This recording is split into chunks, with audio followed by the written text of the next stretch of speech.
नमस्कार विद्यार्थी मित्रांनो, आज आपण जो पाठ पाहतोय तो म्हणजे स्वराज्याचा कारभार। छत्रपती शिवाजी महाराजांनी स्वराज्याची स्थापना केलेली होती। स्वराज्याची स्थापना करून त्यांनी स्वतःला राज्याभिषेक करून घेतलेला होता आणि राज्याभिषेक केल्यानंतर त्यांनी दक्षिणेमध्ये दिग्विजय प्राप्त केलेला होता आणि दक्षिणेचा विजय प्राप्त करून त्यांनी स्वराज्याचा विस्तार हा वाढवलेला होता। या स्वराज्यामध्ये आपण पाहिलं तर महाराष्ट्रामधील काही ठिकाणांचा समावेश होता। त्यामध्ये नाशिक, पुणे, सातारा, सांगली, कोल्हापूर, सिंधुदुर्ग, रत्नागिरी, रायगड व ठाणे अशा जिल्ह्यांमधला बराचसा प्रदेश हा स्वराज्यामध्ये होता। तसंच महाराष्ट्राबाहेर कर्नाटक, आंध्र प्रदेश आणि तमिळनाडू या राज्यामधला सुद्धा काही भाग हा स्वराज्यामध्ये काय झालेला होता, समाविष्ट झालेला होता।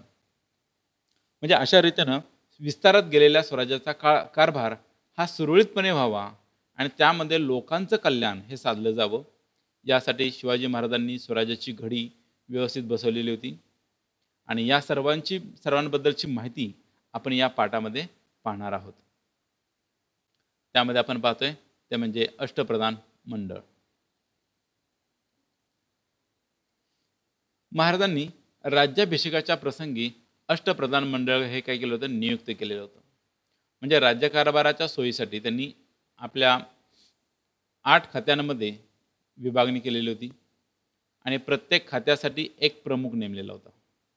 राज्यकारभाराच्या सोयीसाठी 8 खात्यांमध्ये त्याची विभागणी केली होती आणि 8 खात्यांमधल्या प्रत्येक खात्यासाठी एक प्रमुख त्या ठिकाणी नेमण्यात आलेला होता। 8 खात्यात 8 प्रमुख मिळून हे अष्टप्रधान मंडळ हे बनलेलं होतं।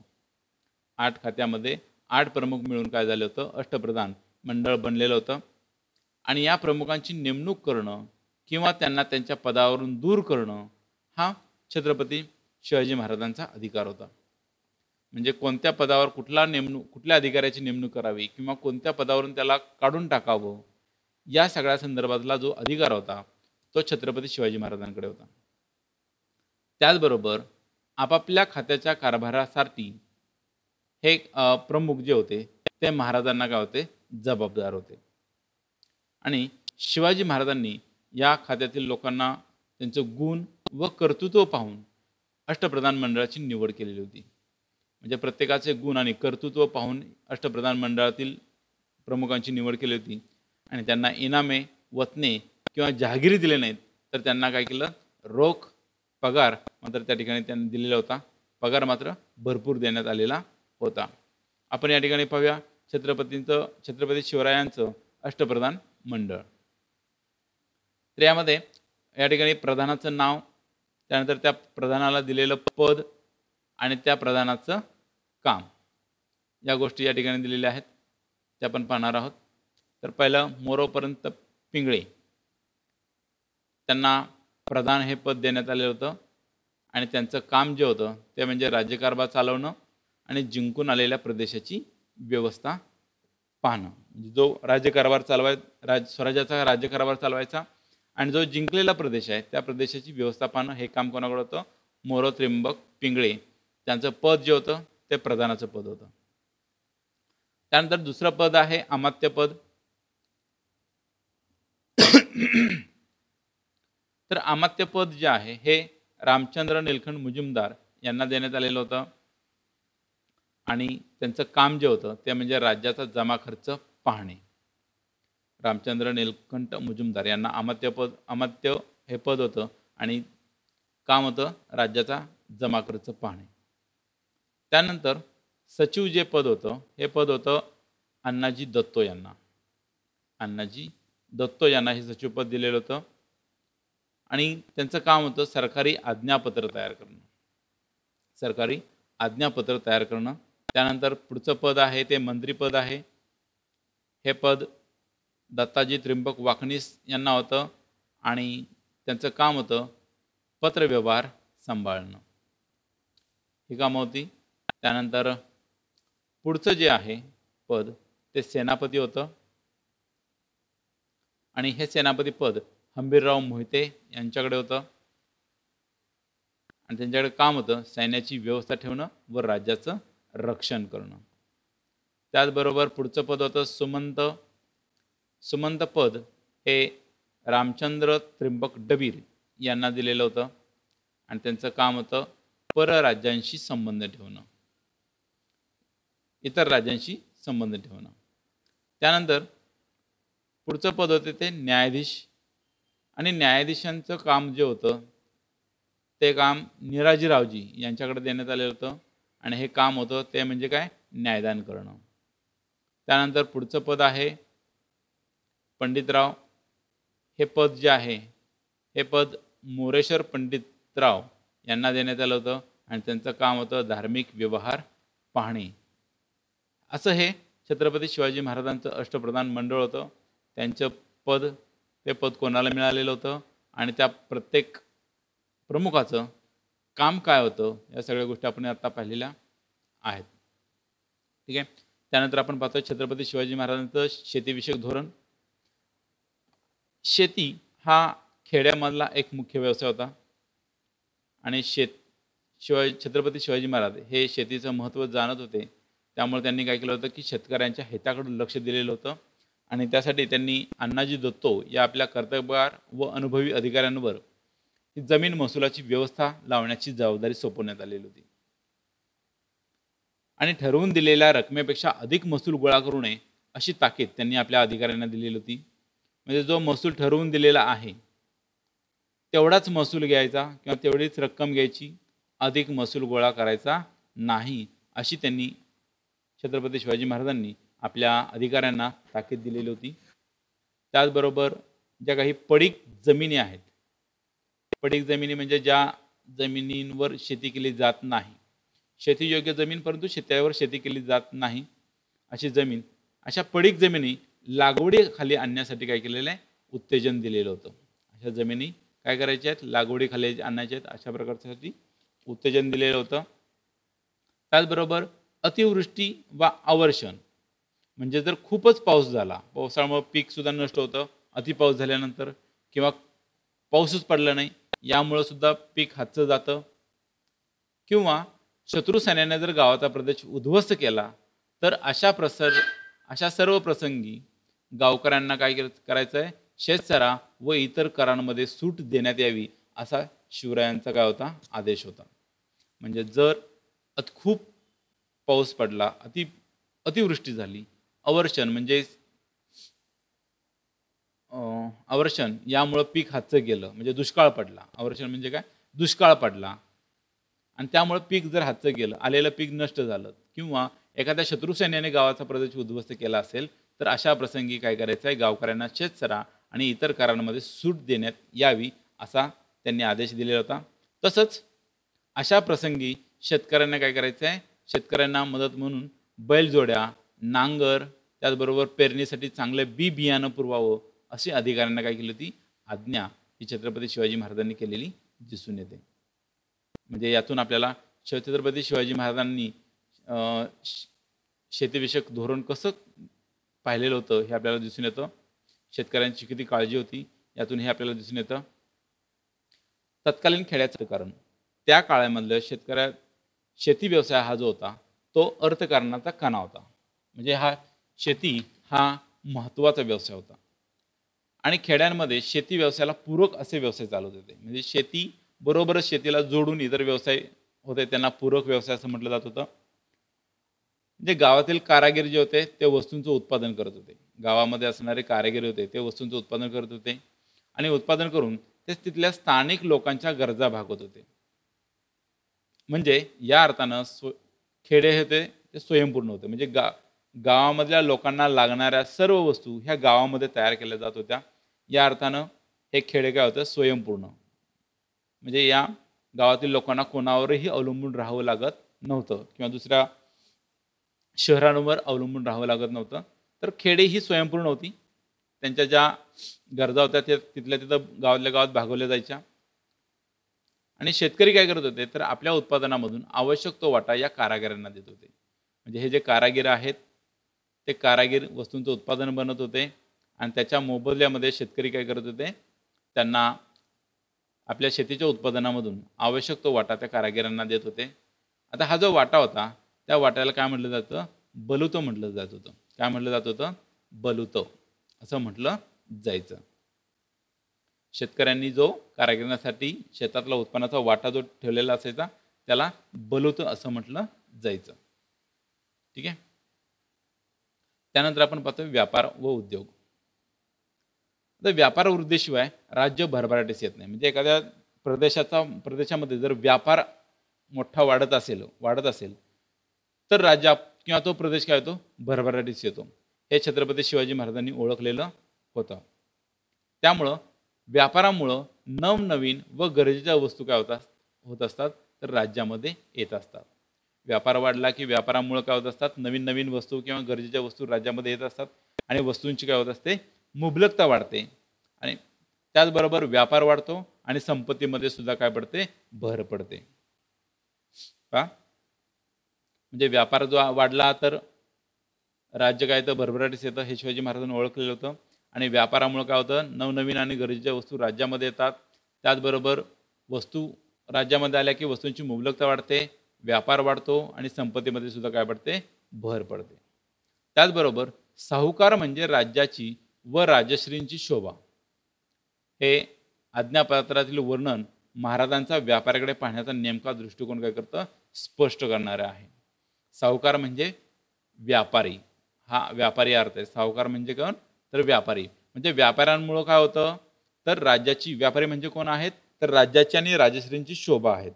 म्हणजे या व्यापाऱ्यांमुळं राज्य भरभराटीस येतं हे आपल्याला स्पष्ट होतं. स्वराज्यातील उद्योगांना संरक्षण देण्यासाठी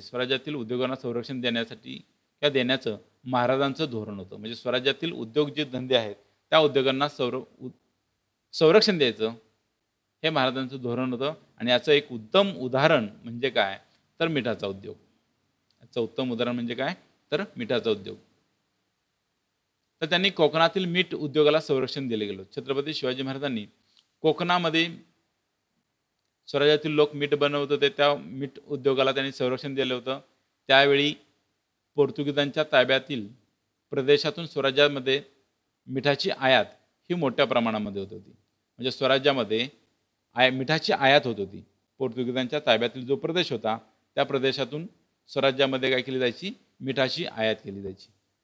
त्यामुळं कोकणातील जे स्थानिक मिठाच्या विक्रीवर काय होऊ लागला? प्रतिकूल परिणाम होऊ लागला. प्रतिकूल म्हणजे त्या स्थानिक जो लोकांचं जे मीठ होतं त्या मिठावर हा परिणाम होत होता. म्हणजे पोर्तुगीजांचं मीठ खपलं जायचं आणि स्थानिक मीठ जे होतं ते विकलं जायचं नाही, असा परिणाम यावर होत होता. आणि जेव्हा हे छत्रपती शिवाजी महाराजांनी ध्यानात घेतलं त्यावेळी महाराजांनी पोर्तुगीजांच्या प्रदेशातून स्वराज्यात येणारं जे मीठ आहे त्या मिठावर मोठ्या प्रमाणात काय केली? जकात बसवली. जकात म्हणजे कर बसवला. येणाऱ्या मिठावर पोर्तुगीजांच्या प्रदेशामधून जे मीठ येतं त्या मिठावर काय केली? मोठी जकात म्हणजेच कर बसवला. त्यामुळे काय झालं की पोर्तुगीजांकडून येणारं मीठ जे आहे ते महाग झालं किंवा महाग होऊन त्याच्या आयातीमध्ये काय व्हावी? घट व्हावी आणि स्थानिक मिठाची विक्री काय व्हावी? वाढावी, हा त्या पाठीमागचा हेतू होता. म्हणजे छत्रपती शिवाजी महाराजांनी आपल्या स्वराज्यातील उद्योगांना संरक्षण कसं द्यायचं हे आपल्याला या मिठाच्या उद्योगातून आपल्याला दिसून येतं. ठीक आहे.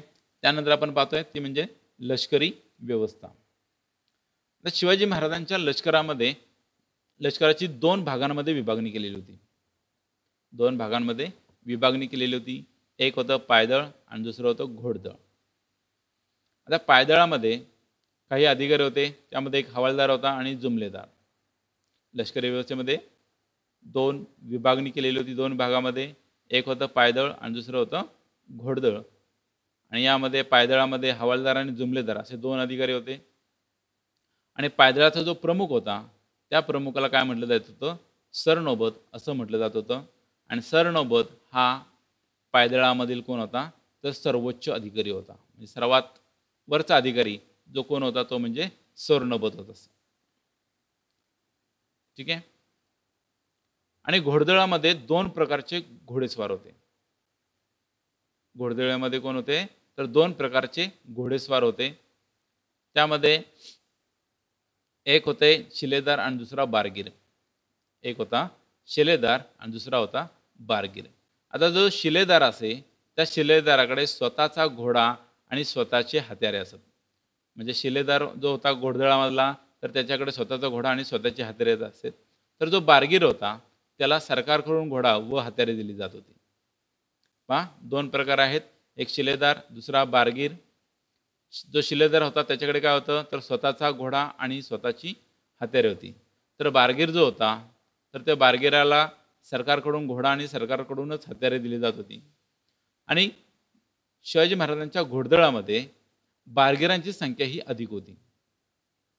आणि घोडदळामध्ये सुद्धा अधिकाऱ्यांच्या श्रेणी या पायदळासारख्याच होत्या. आणि सरनौबत हा घोडदळातील सर्वोच्च अधिकारी होते. मग यामध्ये जे काही घोडदळाचे सरनौबत होते त्यामध्ये नेताजी पालकर, प्रतापराव गुजर, हंबीरराव मोहिते असे काही महाराजांच्या घोडदळाचे काय होते, सरनौबत हे प्रसिद्ध होते. ठीक आहे. त्यानंतर आता यामध्ये आपण जाणून घेऊया. यामध्ये आपण पाहिलं तर भारताच्या लष्करी दलांची माहिती, तिन्ही दलांची माहिती. एक भूदल, नौदल आणि वायुदल. भूदल, नौदल आणि वायुदल अशी ही 3 वायुदले आहेत. प्रत्येक सेनादलाच्या प्रमुखाला काय म्हटलं जातं, तर भूदलाच्या प्रमुखाला जनरल म्हटलं जातं. नौदलाच्या प्रमुखाला ॲडमिरल म्हटलं जातं. आणि वायुसेनेच्या एअर चीफ मार्शल असं म्हटलं जातं. आणि तिन्ही सेनादलांचे प्रमुख जे असतात ते आपल्या देशाचे राष्ट्रपती असतात. म्हणजे भारतामध्ये 3 दल आहेत, भूदल, नौदल आणि वायुदल. भूदलाचा जो प्रमुख आहे त्यांना जनरल म्हटलं जातं. नौदलाचं प्रमुख आहे त्यांना ॲडमिरल म्हटलं जातं. आणि वायुदल आहे त्यांना एअर चीफ मार्शल असं म्हटलं जातं. आणि या तिन्ही सेनादलांचे जे प्रमुख आहेत ते आपल्या देशाचे जे राष्ट्रपती असतात ते प्रमुख असतात. ठीक आहे. त्यानंतर आपण पाहतोय हेर खातं. स्वराज्याचं शत्रूंपासून रक्षण करणं हे आवश्यक होतं. आणि यासाठी शत्रूंच्या हालचालींवर नेमकी माहिती वेळेवर मिळावी, शत्रूच्या हालचालींची नेमकी माहिती वेळेवर मिळवावी लागत असे. आणि ही माहिती काढून देण्याचं काम किंवा ही माहिती काढून ती महाराजांपर्यंत देण्याचं काम त्यांच्या हेर खात्यांकडे होतं. आणि छत्रपती शिवाजी महाराजांचं जे हेर खातं होतं ते अत्यंत कार्यक्षम होतं. आणि या हेर खात्याचे जे प्रमुख होते त्यांचं नाव होतं बहिर्जी नाईक. म्हणजे बहिर्जी नाईक हे कोण होते, तर हेर खात्याचे प्रमुख होते. आणि हे बहिर्जी नाईक निरनिराळ्या ठिकाणची माहिती काढून आणण्यात पटायत होते. त्यांनी सुरतेच्या मोहिमेपूर्वी तेथील खडानखडा माहिती आणलेली होती. म्हणजे बहिर्जी नाईक हे त्या खात्याचे प्रमुख होते. आणि या हेर खात्याच्या मार्फत शत्रूची खडानखडा माहिती आणली जात होती. त्यानंतर पाहतोय आपण किल्ले. मध्ययुगामध्ये किल्ल्याचं महत्त्व अनन्यसाधारण होतं. जो मध्ययुग आहे त्या मध्ययुगाचं जे किल्ल्याचं म्हणजे मध्ययुगामध्ये किल्ल्यांचं महत्त्व हे अनन्यसाधारण आहे. म्हणजे काय होत असतं, तर किल्ला ताब्यात असला की आजूबाजूंच्या प्रदेशावर लक्ष आणि नियंत्रण ठेवता येतं. आणि परकीय आक्रमण झाल्यास किल्ल्याच्याच आश्रयाने काय करता येतं, प्रजेचं रक्षण करता येतं. त्याचबरोबर किल्ल्यावर अन्नधान्य, युद्धोपयोगी साहित्य, दारुगोळा यांचा साठा करता येतो. आणि स्वराज्य स्थापनेच्या कार्यातील किल्ल्यांचं महत्त्व हे आपल्याला आज्ञापत्रामध्ये सांगितलेले आहे. ते असे की हे राज्य तर तीर्थरूप थोरले कैलासवासी स्वामींनी गडांवरूनच निर्माण केलेले. म्हणजे हे राज्य हे कशावरून निर्माण केलेलं आहे, गडांवरून हे स्वराज्य निर्माण केलेलं आहे. जे स्वराज्य होतं त्या स्वराज्यामध्ये, छत्रपतींच्या स्वराज्यामध्ये सुमारे 300 किल्ले होते. किती किल्ले होते? सुमारे 300 किल्ले होते. आणि या किल्ल्यांची बांधणी आणि दुरुस्ती यासाठी छत्रपती शिवाजी महाराजांनी काय केलेलं आहे, खूप मोठा खर्च केला दिसून येतो. जे आता राजगड, प्रतापगड आणि पावनगड हे डोंगरी किल्ले आहेत, डोंगरांवर बांधलेले किल्ले आहेत. आणि या किल्ल्यांवर काही अधिकारी होते. त्यामध्ये किल्लेदार, सबनीस आणि कारखानीस असे अधिकारी होते. त्याचबरोबर तेथे धान्याची कोठी आणि युद्ध साहित्याची पाहणी किंवा व्यवस्था पाहण्यासाठी एक अधिकारी होता, त्याचं नाव होतं कारखानीस. किल्ले जे होते स्वराज्यामध्ये किती एकूण 300 किल्ले होते. आणि किल्ल्यांची दुरुस्ती आणि बांधणी करण्यासाठी शिवाजी महाराजांनी मोठा खर्च केलेला होता. राजगड, प्रतापगड, पावनगड हे डोंगरी किल्ले होते. आणि किल्ल्यावर काही अधिकारी होते, त्यामध्ये किल्लेदार आहे, सबनीस, कारखानीस असे अधिकारी होते. त्याचबरोबर आणखीन एक अधिकारी होता की जो धान्याची कोठी आणि युद्ध साहित्यांची व्यवस्था पाहण्यासाठी होता. त्याचं नाव कारखानीस असं होतं किंवा त्याचा कारखानीस हा अधिकारी त्या ठिकाणी होता. त्यानंतर सागरी किल्ले, जसं छत्रपती शिवाजी महाराजांनी डोंगरी किल्ले उभारले तसंच काही सागरी किल्ले सुद्धा काय केलेले आहेत, उभारलेले आहेत. आणि महाराजांनी सागरी किल्ल्यांचं महत्त्व हे ओळखलेलं होतं आणि त्यांनी बांधलेल्या जलदुर्गापैकी मालवणचा सिंधुदुर्ग हा एक उत्कृष्ट सागरी किल्ला आहे. मालवणचा सिंधुदुर्ग हा छत्रपती शिवाजी महाराजांनी बांधलेला एक जलदुर्ग आहे आणि या किल्ल्याच्या बांधणीमध्ये भक्कमपणा यावा यासाठी त्यांनी काय केलेलं आहे, किल्ल्याच्या पायाभरणीसाठी 5 खंडी शिस ओतण्याची व्यवस्था केलेली होती. आणि त्यांनी शिस हा धातू आहे आणि तो धातू पायाभरणीसाठी वापरलेला होता. त्याचबरोबर त्यांनी सिद्धीला शह देण्यासाठी राजापुरीसमोर पद्मदुर्ग नावाचा एक सागरी किल्ला बांधलेला आहे. छत्रपती शिवाजी महाराजांनी 2 सागरी किल्ले बांधलेले आपल्याला दिसून येतात आहे. एक म्हणजे सिंधुदुर्ग आणि दुसरा राजापुरीसमोर जो बांधलेला तो म्हणजे पद्मदुर्ग या नावाचा किल्ला बांधलेला आहे. आणि आपल्या एका पत्रात यापासून ते किल्ल्याविषयी म्हणतात की पद्मदुर्ग वसून राजपुरीच्या उरावरीत दुसरी राजपुरी किल्ली असं या ठिकाणी मानलं गेलेलं आहे. त्यानंतर आरमार, भारताच्या पश्चिम किनारपट्टीवर गोव्याचे पोर्तुगीज तसंच जंजिराची सिद्धी तसंच सुरत व राजापूर येथील इंग्रज बाखरवाले हे शत्रू स्वराज्य विस्ताराच्या कार्यामध्ये अडथळा आणत होते. छत्रपती शिवाजी महाराजांच्या स्वराज्याच्या विस्ताराच्या कार्यामध्ये अडथळा आणणारे एक म्हणजे गोव्याचे पोर्तुगीज, त्यानंतर जंजिराची सिद्धी, त्याचबरोबर सुरत व राजापूर या ठिकाणचे इंग्रज बाखरवाले हे स्वराज्याच्या कार्यामध्ये काय करत होते, अडथळा आणत होते. आणि या अडथळ्यास पायबंद घालणं आणि पश्चिम किनारपट्टीचं संरक्षण करणं याची आवश्यकता होती. यासाठी छत्रपती शिवाजी महाराजांनी काय केलेलं आहे, आरमार उभं केलेलं आहे. म्हणजे आरमार म्हणजे काय, किंवा आरमार ज्याच्याजवळ आरमार आहे त्याचा समुद्र, म्हणजे ज्याच्यावर समुद्राची मालकी असं मानलं जायचं.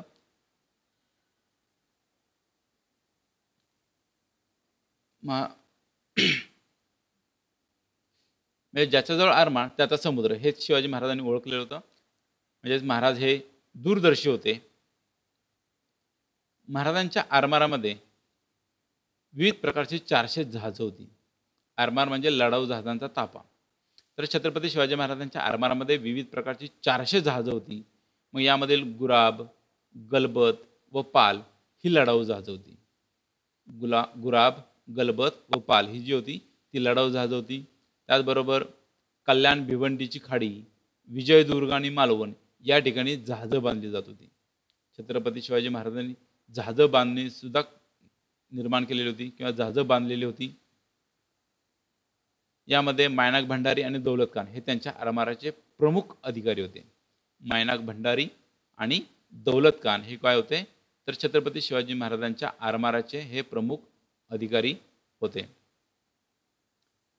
त्यानंतर आपण पाहतोय प्रजेच्या हिताची काळजी. इतर राजांप्रमाणे शत्रूच्या ताब्यातील प्रदेश जिंकावेत आणि तिथं आपलं वर्चस्व निर्माण करावं एवढी मर्यादित आकांक्षा बाळगून महाराजांनी कार्य केलेलं नाही, तर प्रजेला स्वतंत्र बनवणं हा त्यांचा मुख्य उद्देश होता. प्रजेला स्वतंत्र बनवणं हा त्यांचा त्या प्रेमीचा मुख्य उद्देश होता. आणि प्रजेला स्वातंत्र्याचा खराखुरा आनंद मिळवायचा असेल तर राज्यकारभार शिस्तबद्ध असला पाहिजे. त्याचबरोबर प्रजेच्या हिताची सर्वांगीण काळजी घेतली पाहिजे आणि जिंकलेल्या प्रदेशाचं रक्षण केलं पाहिजे याचं भान छत्रपती शिवाजी महाराजांना होतं. म्हणजेच महाराज केवळ सत्ताधीश नव्हते, तर ते प्रजाहितदक्ष राज्यकर्ता होते. हे त्यांच्या राज्यकारभारावरून आपल्याला काय होतं, स्पष्ट होतं. या ठिकाणी हा पाठ संपलेला आहे.